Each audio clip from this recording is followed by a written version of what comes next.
जितने आपकी जरूरत है, और आग्रह है कि जब वो आपको कार्ड, आपको मृदा स्वास्थ्य कार्ड आपको हाथ में मिलता है तो उसमें लिखा रहता है कि गेहूं, चना, मक्का के लिए कितना कितना अनुशंसित डोज है और मात्रा है।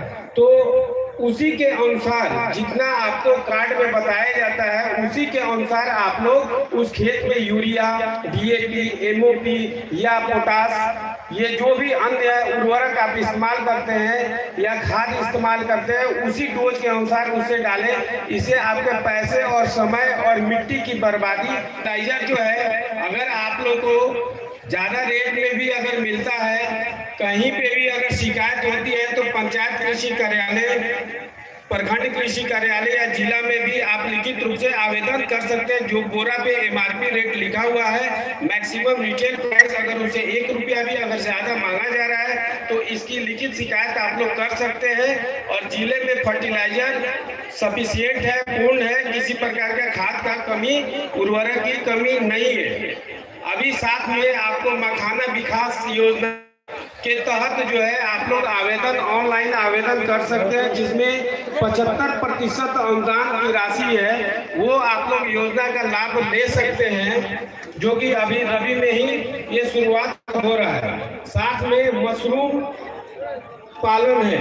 मशरूम पालन में आपको किट दिया जाता है। प्रत्येक किट का कीमत 60 रुपया पड़ता है, लेकिन ये 90% अनुदान के राशि पे हमारे कृषकों को उपलब्ध कराया जाता है। और इसका एक सबसे खास बात यह है कि ये जो भूमिहीन किसान है, जिनके पास भूमि उपलब्ध नहीं है, कुछ भी नहीं है, तो वो भी इस योजना का लाभ उठा सकते हैं। किसी प्रकार का एलपीसी रसीद या अन्य कागजात की जरूरत नहीं होती है, सिर्फ किसान रजिस्ट्रेशन की जरूरतें होती है।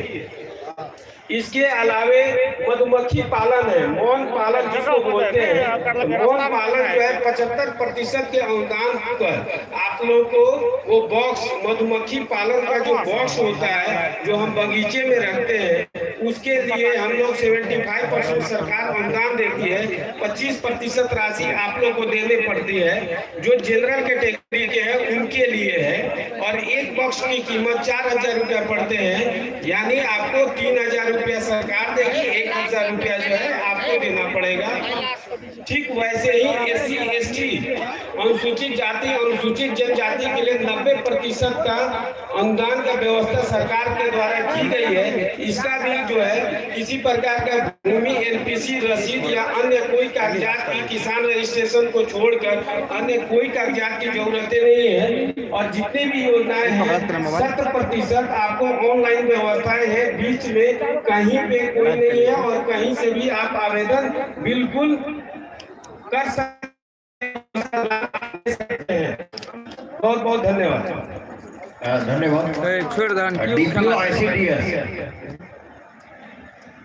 जिला शिक्षा पदाधिकारी जो शिक्षा विभाग की योजनाएं हैं उनके बारे में आपको जानकारी देंगे।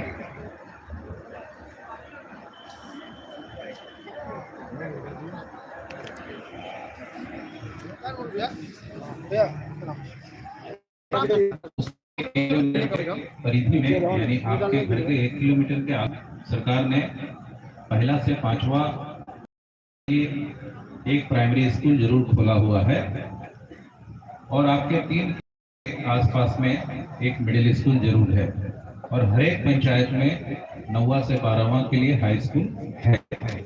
तो आपके बच्चों की पढ़ाई के लिए आपके बसाव क्षेत्र के निकट ही विभाग के द्वारा विद्यालयों की उपलब्धता सुनिश्चित करा दी गई है। इसमें किसी प्रकार की कोई कठिनाई नहीं है कि बच्चों को बहुत दूर जाना पड़ेगा पढ़ने के लिए, ऐसी स्थिति नहीं है। बच्चे जो स्कूल में जाते हैं, प्रायः हमारे विद्यालयों में गरीब परिवारों से बच्चे आते हैं, तो इनके भोजन की व्यवस्था भी सरकार के द्वारा की गई है, विभाग के द्वारा की गई है।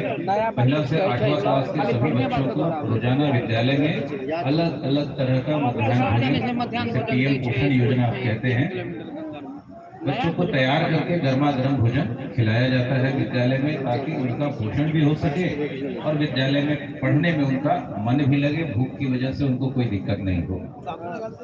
इसके अलावा शिक्षा विभाग के द्वारा विद्यालय में पढ़ने वाले सभी बच्चों और उनकी निरंतर उपस्थिति को सुनिश्चित कराने